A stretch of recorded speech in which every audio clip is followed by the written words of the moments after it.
தமிழகம் எங்கும் கிளைகள் கொண்ட Annamal institute of hotel management and hospital management படிப்பில் சேர்வதற்கான அட்மிஷன் நடைபெறுகிறது.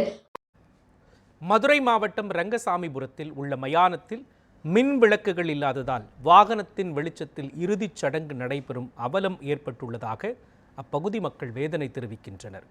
இதுகுறித்து நமது செய்தியாளர் குமரேசன் வழங்கிய கூடுதல் தகவல்களை பார்க்கலாம். மதுரை மாவட்டம் மேலூர் கீழையூரைச் சேர்ந்த ரங்கசாமிபுரத்தில் தற்போது சுடுகாட்டு பகுதியில் நின்று கொண்டிருக்கிறோம். இந்த சுடுகாடு அமைக்கப்பட்டதிலிருந்து இதுவரை அடிப்படை வசதிகள் எதுவும் இல்லாததினால் பொதுமக்கள் மிகவும் சிரமம் அடைந்து வருகின்றனர். தற்போது இறந்த சடலத்தை இங்கே கொண்டு இறுதி சடங்கு செய்யும் பொழுது மின்விளக்கு மற்றும் கூட பயன்பாட்டிற்காக பயன்படுத்தக்கூடிய தண்ணீர் வசதி இது அனைத்தும் இல்லாததினால் மிகவும் சிரமம் அடைந்து வருகின்றனர் இப்பகுதி மக்கள். தொடர்ச்சியாக இந்த பகுதியில் நேற்று அதாவது 2 தினங்களுக்கு முன்னதாகவே இறந்த சடலத்தை இறுதி சடங்கு செய்வதற்காக கொண்டு வந்துள்ளனர். அப்பொழுது இந்த பகுதியில் மின்விளக்கும் தண்ணீர் வசதியும் இல்லாததினால் இறுதி சடங்கை முழுமையாக செய்ய முடியாமல் மக்கள் இருட்டில் நின்று செய்யக்கூடிய ஒரு அவலநிலையும் ஏற்பட்டு வருகின்றது.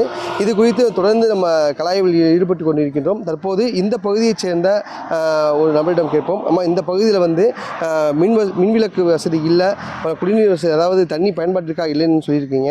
இது சம்பந்தமாக நீங்கள் எதுவும் கோரிக்கை எதுவும் கொடுத்துருக்கீங்களா? இது 4-5 தலைவர்கள் எங்கள் ஊருக்கு வரும்போது கேட்டாங்க. நாங்கள் சொன்னேன், நானே சொல்லியிருக்கேன், எங்கள் ஊரில் சுடுகாட்டுக்கு லைட் இல்லை, லைட்டு போடுங்க கண்டிப்பாக.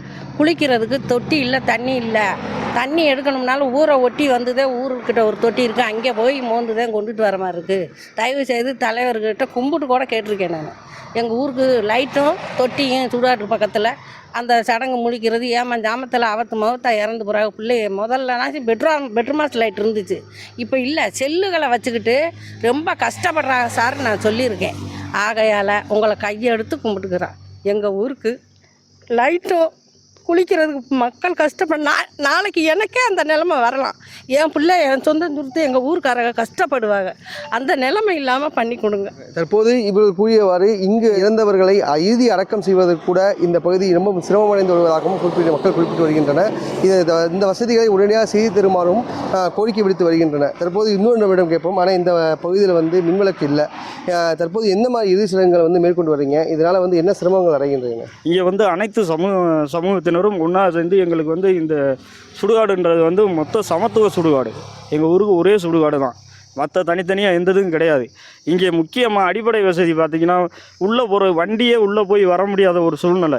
ஒரு இறந்தவங்களுக்கு ஒரு மாலை நேரத்தில் 6 மணிக்கு மேலே ஆயிடுச்சு, இருந்துருச்சுன்னா செல்ஃபோன் லைட்டை வச்சு தான் இது பண்ணுற மாதிரி. அப்படி இல்லைன்னா இங்கே கொண்டு வர்ற ரத லைட்டை வச்சு எந்த இறுதி சடங்கு செய்கிற மாதிரி இருக்குது. உள்ளே ஒரு பூச்சி கீச்சி வண்டு பாம்பு எது கடித்தாலும் மரணம் இறந்து போகிறவங்களை கொண்டு வரவங்க அவங்களுக்கே இறந்து போகிறதுக்கான மரணம் ஏற்படுறதுக்கான வாய்ப்புகள் அதிகமாக இருக்குது. அப்படின்ற ஒரு சுச்சுவேஷனில் இருக்குது. இது பல தடவை நாங்கள் கிராம சபை கூட்டத்திலையும் நாங்கள் சொல்லிட்டோம். ஊராட்சி மன்ற தலைவர்களை பார்த்தும் பல தடவை பேசிட்டோம். இதற்கான எந்த ஒரு நடவடிக்கையும் எடுக்க மாட்டாங்க. இந்த கிராமத்துக்கு எந்த ஒரு அடிப்படை வசதியும் கிடையாது.